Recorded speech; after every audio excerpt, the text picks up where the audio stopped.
আসসালাম গাইজ, আমরা খেলবো ট্রেনিংয়ে আমাদের সঙ্গে থাকেন, দেখেন আমরা কয়টা কিল করতে পারি। প্রথমে একটা আমাদের সামনে এনিমি এলো, তাকে মেরে প্রথম করবো, সম্পূর্ণ করবো ইনশাআল্লাহ। তাকে মেরেও দিলাম, দিয়ে প্রথম কিল সম্পূর্ণ করে আরেকটা এনিমির কাছে গেলাম।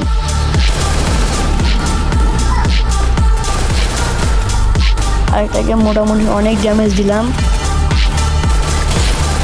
পরে আমি মরে গেলাম।